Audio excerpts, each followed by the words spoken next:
Muito bom dia a todos.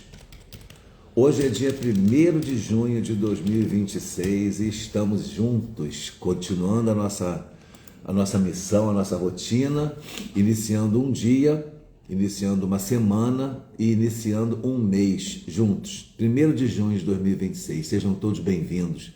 Que o nosso mês seja de muita paz e muita luz. Seu José Reginaldo, Dona Conceição, como vão? Tudo bem? Ainda estão em São Paulo? Falem-me dos senhores, tudo bem? Bom dia, Neide, como vai este café da manhã que você toma comigo?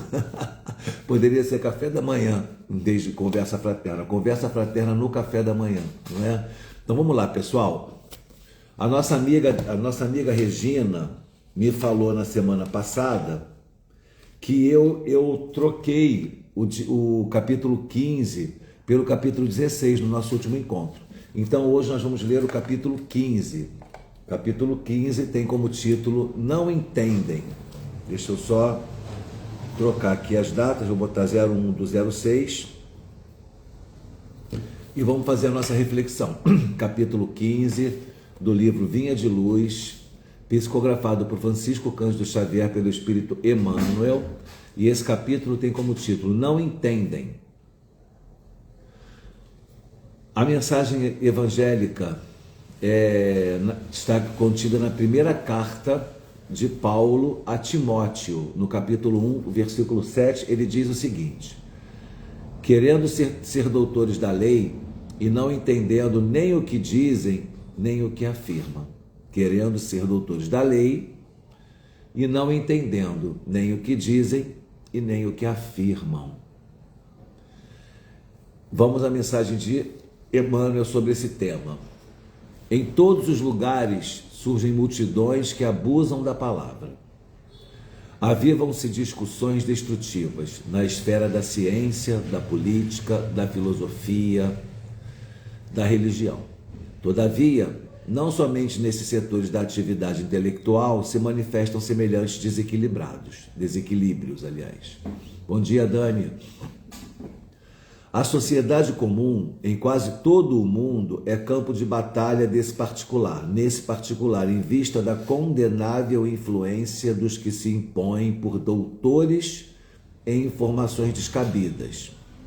Pretensiosas autoridades nos pareceres gratuitos, espalham a perturbação geral, adiam realizações edificantes, destroem grande parte dos germens do bem, envenenam fontes de generosidade e fé e, sobretudo, alterando as correntes do progresso, convertem os santuários domésticos em trincheiras da hostilidade cordial. São esses envenenadores inconscientes que difundem a desarmonia, não entendendo o que afirmam.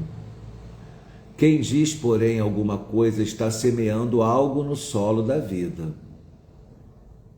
E quem determina isso ou aquilo está consolidando a semeadura. Muitos espíritos nobres são cultivadores das árvores da verdade, do bem e da luz. Entretanto, em toda parte movimentam-se também os semeadores do escalracho da ignorância, dos cardos da calúnia, dos espinhos da maledicência. Através deles opera-se a perturbação e o estacionamento. Abusam do verbo, mas pagam a leviandade a dobrado preço. Porquanto, embora desejem ser doutores da lei e por mais intentem confundir-lhe os parágrafos e ainda que dilatem a própria insensatez por muito tempo, mais se aproximam dos resultados de suas ações, no círculo das quais essa mesma lei lhes impõe as realidades da vida eterna através da desilusão, do sofrimento e da morte. Meus amigos, para quem chegou depois, enquanto eu falava, não entendem. O nome desse capítulo é muito emblemático no que tange a mensagem que Paulo, que Emmanuel quer nos trazer. Ele se aproveita, ele traz a lume essa passagem de Paulo de Tarso, na sua primeira carta ao Timóteo, que ele diz: querendo ser doutores da lei e não entendendo nem o que dizem nem o que afirmam. Muitas pessoas não se preparam para falar.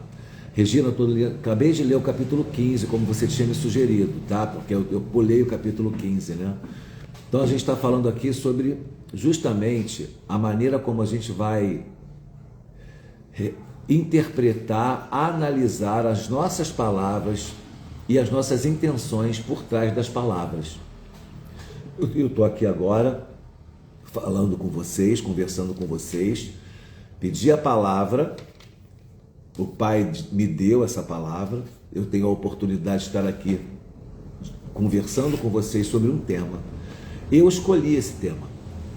A conversa fraterna é uma escolha minha. Eu decidi que ia vir aqui conversar com vocês. Eu sou responsável por tudo o que eu estou falando, pela semeadura que eu estou fazendo, que é jogando a palavra, e pela colheita, pela maneira como vocês vão receber. Eu também tenho uma certa responsabilidade, porque eu posso colocar pontos maliciosos ou equivocados dentro da minha mensagem para induzir você a erro. E se eu fizer isso conscientemente, eu estou cometendo dolo, estou tendo intenção de cometer uma conduta delituosa. E serei responsável por isso. Mas também tem aquele, como ele fala aqui, que não entendeu a palavra, que não interpretou de maneira adequada e, por alguma razão, se sente no direito e na responsabilidade de semear. E aí joga a sua interpretação para o mundo equivocada e acaba causando danos. É responsabilidade dele também. Em todos os lugares surgem multidões que abusam da palavra. Olha o que ele fala: multidões que abusam da palavra. Avivam-se discussões destrutivas na esfera da ciência, da política, da filosofia, da religião. Todavia, não somente nesses setores da atividade intelectual se manifestam semelhantes desequilibrados, porque também nos setores da vida privada, nos setores da sociedade comum, no próprio seio do lar, a gente precisa entender, nós temos visto aí alguns vídeos que às vezes mostram crianças falando coisas que não têm sentido, preconceitos, reverberando condutas homofóbicas, racistas nas escolas. E a gente, meu Deus, como é que pode uma criança de 7 anos falar isso? A criança de 7 anos não falou isso porque ela não ouviu. Ela ouviu alguém falar. E muitas vezes ela ouviu alguém que ela admira tendo aquela conduta, uma conduta violenta, às vezes, fisicamente falando, uma conduta preconceituosa, discriminatória, dentro de casa. E aí quando ela chega na escola, ela reverbera aquilo. Ela está imitando o pai ou a mãe ou aquela pessoa que estava com ela dentro do ambiente familiar, que sem perceber, pelo exemplo, ensinou algo equivocado, algo errado.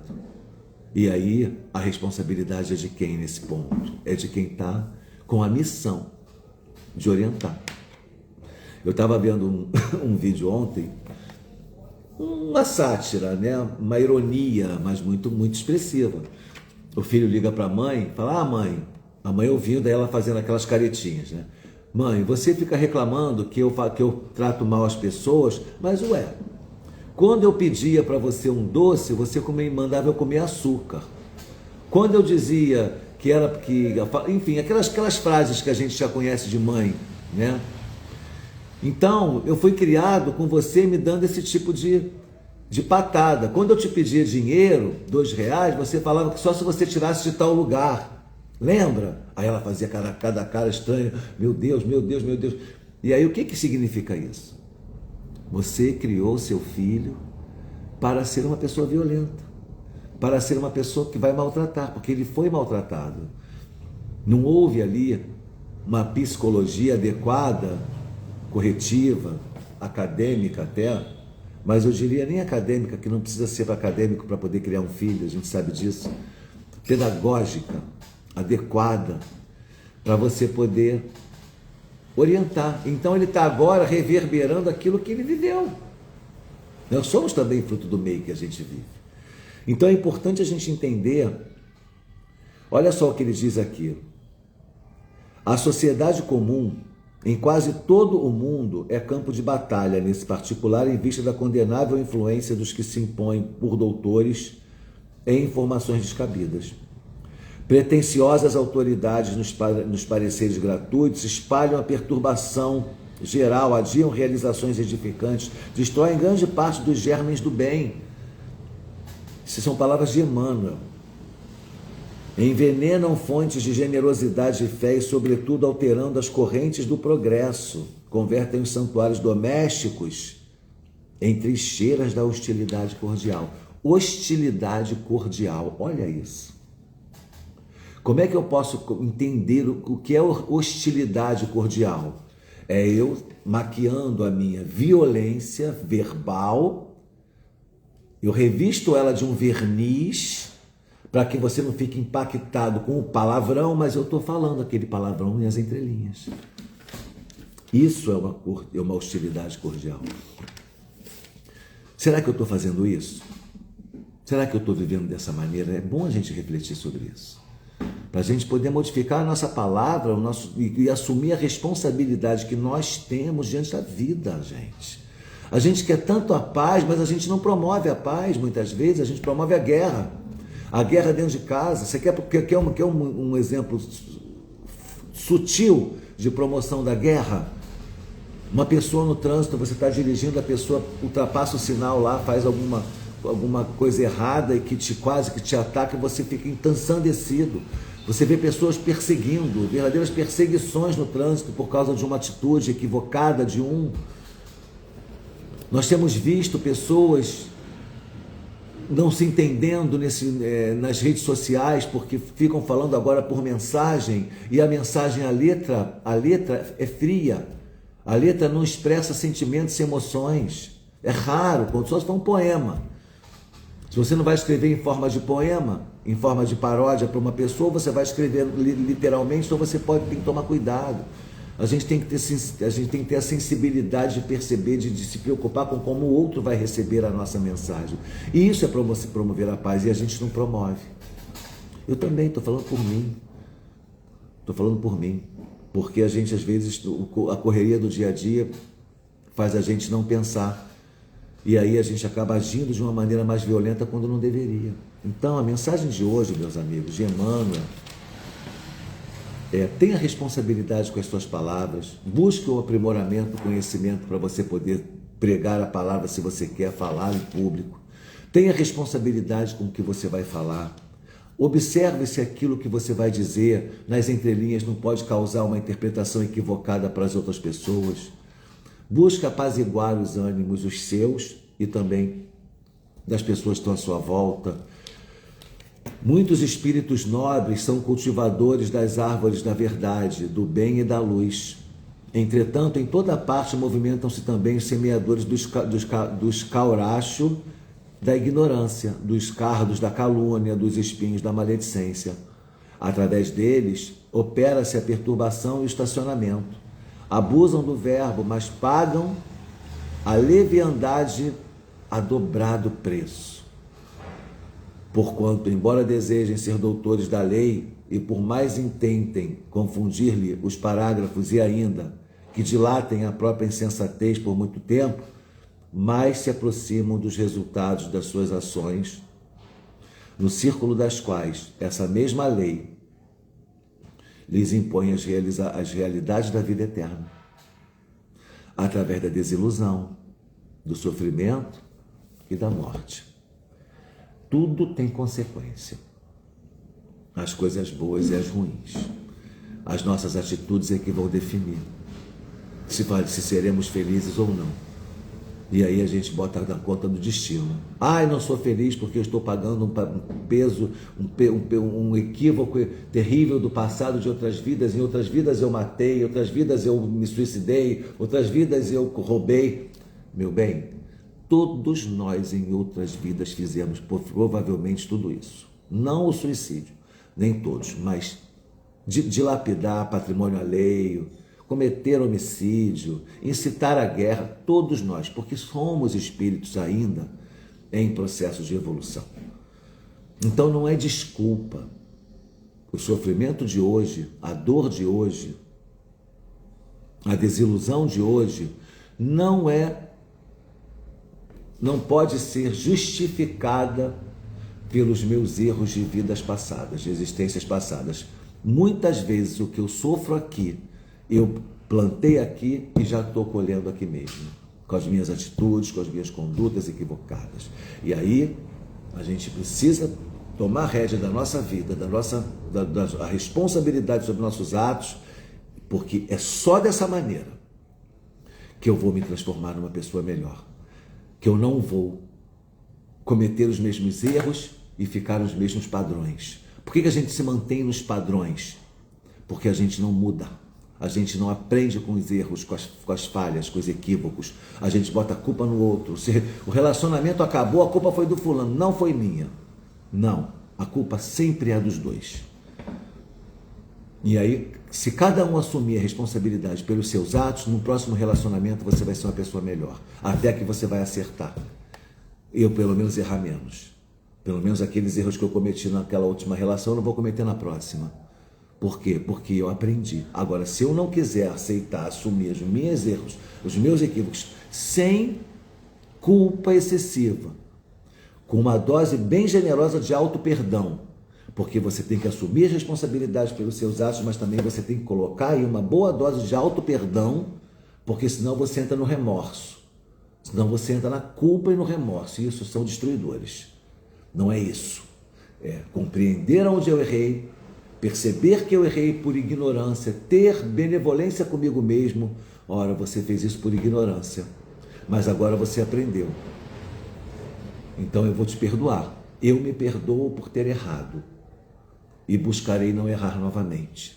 Assim, a compreensão, o encontro que nós vamos ter com nós mesmos não será nocivo, será positivo, será progresso, porque aí eu entendi aonde foi que eu errei, por que que eu errei, qual é a gênese, a origem desse erro. Aquilo ali, o resultado daquilo foi a consequência, mas o que gerou aquele conflito foi essa emoção aqui, foi essa maneira de falar, foi esse meu jeito de ser, foi essa questão. Então eu vou transformar, vou mudar isso para que eu não tenha novamente outro resultado como aquele. Porque se eu ficar só olhando o resultado, eu não vou atacar a fonte, a essência, eu não vou atacar a causa. É a causa, não é o resultado, é a causa que cura e não o resultado. E dessa maneira você vai ser uma pessoa melhor e você vai ser mais feliz. A mensagem de hoje é essa, meus amigos. Olha, eu vou falar para vocês uma coisa. Eu procurei aqui o livro Minuto de Sabedoria e não encontrei. A minha casa está em obra, eu estou meio perdido aqui com muitas coisas. Acabei de achar. Olha como é que as coisas são, tá vendo? Espera só um minutinho.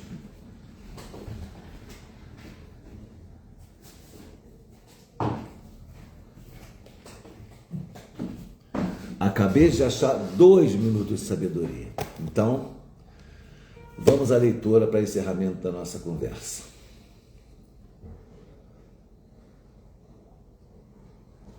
Capítulo 169 do livro Minutos de Sabedoria, de Carlos Torres Pastorino.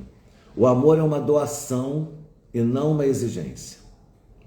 Quem realmente ama dá tudo e nada pede. Quem pede e exige da pessoa que diz amar demonstra que verdadeiramente não ama. Ao contrário, revela o egoísmo em alto grau. Amar não é receber, é dar. Não é pedir, mas proporcionar felicidade desinteressadamente. O melhor exemplo do amor verdadeiro é o das mães, que sabem amar com renúncia.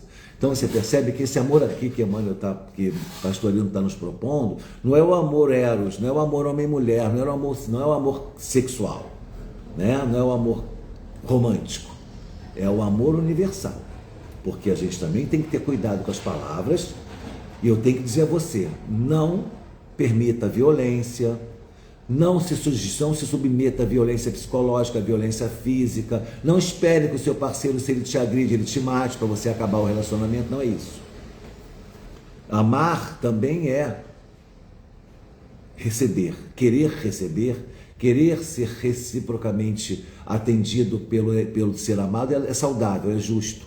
Só que a gente tem que entender aqui o contexto universalizado do que Pastorino nos propõe a respeito do amor e também entender que a gente pode muitas vezes não receber na reciprocidade do outro, na sua proporção, que cada um sente com a intensidade que tem, mas perceba se o outro te ama também. E aí você vai conseguir equilibrar tudo isso. Eu desejo a todos vocês um ótimo dia, uma ótima semana, um ótimo mês. Hoje é junho, 1º de junho de 2026. Estamos iniciando o último mês do primeiro semestre e que nós de 2026, que nós possamos ter uma semana de muita luz e amor. Até a próxima. Paz e bem a todos vocês.